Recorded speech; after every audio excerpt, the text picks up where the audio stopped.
जर जेवण जात नाहीये किंवा तोंडाला चव नाहीये किंवा मग काहीतरी हलकं फुलकं पण चटपटीत खायचे, झटपट होणारी रेसिपी हवी आहे, तर ही रेसिपी फक्त तुमच्यासाठी आहे.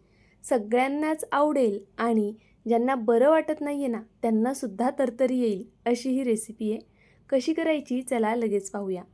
तर पहा, या रेसिपीसाठी सगळ्यात आधी आपल्याला इथे मिरच्या लागणार आहेत.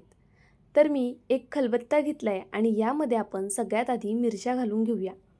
सोबतच मी काही लसणाच्या पाकळ्या घेतलेल्या आहेत. लसूण थोडा जास्त घ्यायचा, 1 इंच आलं घ्यायचे, कोथिंबीर घ्यायची आहे आणि सोबतच इथे पहा मी असे जाड खोबऱ्याचे तुकडे करून घेतलेले आहेत. आपल्याला हे खलबत्त्यामध्ये कुटून घ्यायचे आहेत. जर तुमच्याकडे खलबत्ता नसेल तर मिक्सरच्या भांड्यामध्ये तुम्ही ऑन ऑफ मोडवरती हे सगळं फिरवून घेतलं तरी चालेल. फक्त जर मिक्सरमध्ये फिरवत असाल तर एक गोष्ट लक्षात घ्या, हे खूप बारीक करायचं नाही आहे आपल्याला, थोडं दरदरीत जाडसर असं आपल्याला वाटण तयार करून घ्यायचे. तर पहा मी इथे खलबत्त्यामध्येच अशा पद्धतीने हे कुटून छान असं जाडसर दरदरीत वाटण तयार करून घेणार आहे.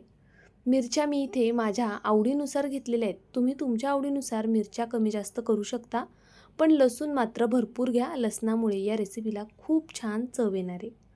तर पाहू शकता तुम्ही इथे अशा पद्धतीने आपलं हे वाटण करून तयार झालेलं आहे. पहा, छान असं दरदरीत मी हे वाटण करून घेतलेलं आहे. पाटा असेल तर पाट्यावर सुद्धा तुम्ही हे करू शकता किंवा मग अशा पद्धतीने खलबत्त्यात करा किंवा मग मिक्सरच्या भांड्यामध्ये करून घ्या. तर पहा, इथे संपूर्ण हे वाटण आपण एका प्लेटमध्ये काढून घेऊया. अगदी व्यवस्थित असं हे छान असं दरदरीत वाटलं गेलेलं आहे. तर चला लगेचच पुढची कृती मी तुम्हाला दाखवणार आहे. त्यापूर्वी तुम्हाला एकदा जवळून दाखवते की आपल्याला कशा पद्धतीने हे करायचे. पहा, अगदीच बारीक केलं नाही आहे आणि खूपच जाडही नाही आहे. खोबरं आपल्याला अशा पद्धतीने त्यामध्ये दिसलं पाहिजे आणि मिरची लसूणसुद्धा असा अर्धवट ठेचला गेला पाहिजे. पाहू शकता अगदी या पद्धतीने. चला आता आज आपण ही सोड्यांची रेसिपी करतोय, तर मी इथे काही सोडे घेतलेले आहेत. हे सोडे पहा उन्हामध्ये वाळवलेले असतात आणि ह्याला आता मऊ करून घ्यायचे. याला बऱ्यापैकी मीठ असतं. त्याचबरोबर सोड्यांनासुद्धा स्वतःचा एक स्ट्रॉंग असा मच्छीचा वास असतो. तो थोडासा कमी करण्यासाठी इथे मी बाजरीचं पीठ घालून घेतले आणि सोबतच थोडंसं मीठ घातलेलं आहे. आता मीठ आणि बाजरीचं पीठ लावून हे सोडे छान एकजीव करून घेतले. त्यानंतरनं यामध्ये अगदी थोडं थोडं करून पाणी घालायचे आणि आपल्याला हे पीठ व्यवस्थित या सोड्यांना असं चोळून घ्यायचे. असं केल्यामुळे मच्छीचा जो उग्र वास असतो ना, तो निघून जातो आणि सोड्यांमध्ये जे एक्स्ट्राचं मीठ आहे, जे खारटपणा आहे, तो सुद्धा कमी व्हायला मदत होते. तर पहा, मी इथे अशा पद्धतीने हे छान असं चोळून घेतलं. आपण जे वरतून एक्स्ट्राचं मीठ घातलं आहे ना, त्यामुळे जर यावर काही जंतू असतील तर ते मरून जातील, म्हणून मीठ आवर्जून घाला. एक 5 मिनिटासाठी ते साईडला ठेवून द्यायचे. तोपर्यंत आपण पुढची तयारी करून घेऊया. मी इथे गॅसवरती एक कुकर गरम करण्यासाठी ठेवला होता. कुकरमध्ये तुमच्या आवडीनुसार तुम्ही तेल घालून घ्या. इथे 2-2.5 पळे जवळपास मी इथे तेल घातलेलं आहे. तेलाचं प्रमाण थोडं जास्त ठेवायचं, म्हणजे मग आपला जो होणारा पदार्थ आहे तो जास्त छान लागेल. आता पहा, यामध्ये मी तमालपत्र घातले, त्यानंतरनं कढीपत्ता घालून घ्यायचा आहे. तुमच्याकडे जे काही खडे मसाले असतील ते तुम्ही इथे वापरू शकता. आत्ता माझ्याकडे अवेलेबल नव्हते म्हणून मी घातले नाही आहेत, पण इथे खडे मसाल्यांचा सुद्धा तुम्हाला वापर करायचा आहे. पहा, तेलामध्ये छान असा कढीपत्ता परतला गेला की लगेचच आपल्याला उभा कट केलेला कांदा घालायचा आहे. मी इथे 3 कांदे मीडियम साईजचे छान असे उभे कट करून घेतले होते, ते घालून घेतले. आता कांदा आपल्याला छान असा शिजवून घ्यायचा आहे. पहा, अगदी या पद्धतीने तो मऊ होईपर्यंत आपल्याला शिजवायचा आहे. त्याचा रंग बदलेपर्यंत नाही शिजवायचा आहे आपल्याला. कांदा फक्त मऊ करून घ्यायचा आहे. त्यानंतरनं यामध्ये लगेचच टोमॅटो ॲड करूया. इथे मी 2 लहान असे टोमॅटो होते, तर मी इथे 2 टोमॅटो कट करून घेतले होते चौकोनी फोडींमध्ये आणि टोमॅटोंच्या बिया काढायच्या आहेत आपल्याला टोमॅटो कट करत असताना.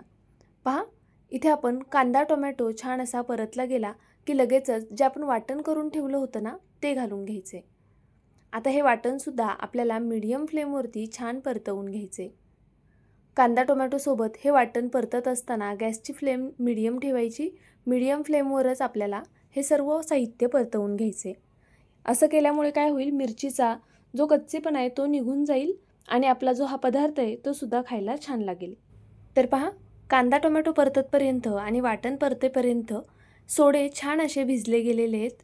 ह्या पिठामध्ये व्यवस्थित असे पहा, त्याला कोट करून ठेवलं होतं आपण आता हे थोडंसं पाणी टाकून ना छान धुवून घ्यायचेत. मी 2-3 पाण्याने हे सोडे धुवून घेतलेले आहेत. त्यानंतर लगेचच मसाला काढून घेऊया. मसाला फार काही वापरायचा नाही. यासाठी फक्त इथे हळद घेतली आहे, धना पावडर घेतली आहे आणि संडे मसाला घेतला आहे. संडे मसाला जर तुमच्याकडे मिळत नसेल तर तुम्ही गोडा मसाला, गरम मसालासुद्धा घालू शकता. आमच्याकडे संडे मसाला मिळतो आणि त्यामुळे भात खूप जास्त छान होतो, म्हणून मी इथे त्याचा वापर केलेला आहे. जर तुम्हाला भात करायचा नसेल तर सेम याच पद्धतीने सगळी प्रोसेस करून तुम्ही भाजीसुद्धा करू शकता. तर पहा, मी इथे मसाल्यांसोबत सोडेसुद्धा घालून घेतले आणि आता काही मिनटं हे आपण असंच परतवून घेऊया बारीक गॅसवर. तोपर्यंत इथे पाहू शकता तुम्ही मी तांदूळ घेतलेले आहेत. हे घरचे तांदूळ आहेत, इंद्रायणी तांदूळ आहेत आणि पाहू शकता तुम्ही हे आपल्याला छान असे स्वच्छ निवडून घ्यायचे आहेत. या ग्लासाने मी इथे 2 ग्लास तांदूळ घेतलेत. तुम्हाला हे यासाठी सांगते म्हणजे पाण्याचासुद्धा अंदाज सांगेल. प्रत्येक वेळी पहा, आपण जेव्हा कोलम वापरतो ना तेव्हा आपल्याला दुप्पट पाणी लागतं, पण इंद्रायणी तांदळाला थोडं कमी पाणी लागतं. त्यामुळे खूप असं चिकट-चिवट होणार नाही, पण छान मोकळा होईल आपला भात. न धुताच तांदूळ वापरलेत, घरचे आहेत त्यामुळे ते पाखडून फक्त पुसून घेतलेले आहेत आणि मग तसेच वापरलेले आहेत. तर पहा, आता तांदूळ घातले की पुन्हा आपल्याला 1 ते 2 मिनटं हे सर्व छान असं परतवून घ्यायचे. कधीही असा कांद्यामध्ये तांदूळ घातल्यानंतर ना तो छान परतवून घेतला की भात छान मोकळा होतो आणि चवीलासुद्धा छान लागतो. चवीनुसार मीठ घालून घ्या आणि पुन्हा हे सर्व एकजीव करून घ्यायचे. कमीत कमी 2 ते 3 मिनटं तरी हे तांदूळ तुम्हाला असेच परतवून घ्यायचे आहेत अगदी बारीक गॅसवरती. तर पहा, मी इथे बारीक गॅसवर हे 1-2 मिनटं अशाच पद्धतीने परतवून घेतले. त्यानंतर ना आता यामध्ये आपण पाणी ॲड करूया. तांदूळ मी 2 ग्लास घेतले होते, तर पहा पाणीसुद्धा आपल्याला मोजूनच घालायचे. सुरुवातीला 1 ग्लास पाणी घातलं, त्यानंतरनं हे दुसरं ग्लास आणि आता पाहू शकता आपण हे तिसरं ग्लास पाणी घातलेलं आहे. आपल्याला आहे ना जवळपास 3.5 ग्लास पाणी लागणार आहे हा भात शिजण्यासाठी. जर आपण कोलम वापरत असेल तर बरोबर 4 ग्लास पाणी घालतो आणि जर इंद्रायणी तांदूळ असतील तर अर्धा ग्लास कमी घालायचे. जर 2 ग्लास घेताय तुम्ही तांदूळ तर इथे तुम्हाला 3.5 ग्लास पाणी लागणार आहे. पहा, आता झाकण लावूया आणि याच्या 3 शिट्ट्या करून घेऊया.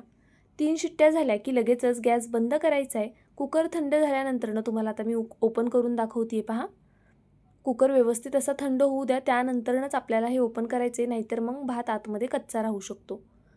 आता हे ओपन केला ना कुकर की लगेचच हा भात संपूर्ण छान हलवून घ्यायचा, म्हणजे तो मोकळा होतो.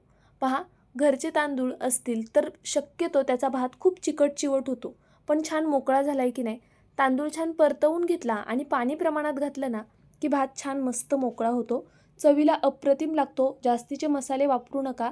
बेसिक जे 2-3 मसाले सांगितले तेच घाला आणि या पद्धतीने नक्कीच तुम्ही भात करून पहा. इथे सोड्याऐवजी तुम्ही बोंबीलसुद्धा वापरू शकता किंवा जर तुम्हाला व्हेजमध्ये करायचा असेल तर तो सुद्धा तुम्ही नक्कीच इथे करू शकता. खायला खूप मस्त होतो. चवीला अप्रतिम आहे. एकदा तरी नक्कीच ट्राय करा. केल्यानंतर मला कमेंट करून कळवायला विसरू नका की तुम्हाला ही रेसिपी कशी वाटली. मेन म्हणजे घरच्यांना आवडली की नाही ते सुद्धा मला कमेंट करून कळवत जा. पहा, इथे आपला हा मस्त असा भात तयार झालेला आहे. कोणाकोणाला सोड्यांचा भात आवडतो ते सुद्धा नक्कीच मला कळवा. पहा, व्हिडिओ आवडला असेल तर लाईक करा, शेअर करा आणि सबस्क्राईबसुद्धा करा. उद्या पुन्हा भेटूया अशाच एका छानशा रेसिपीसोबत. तोपर्यंत bye. Thank you so much for watching.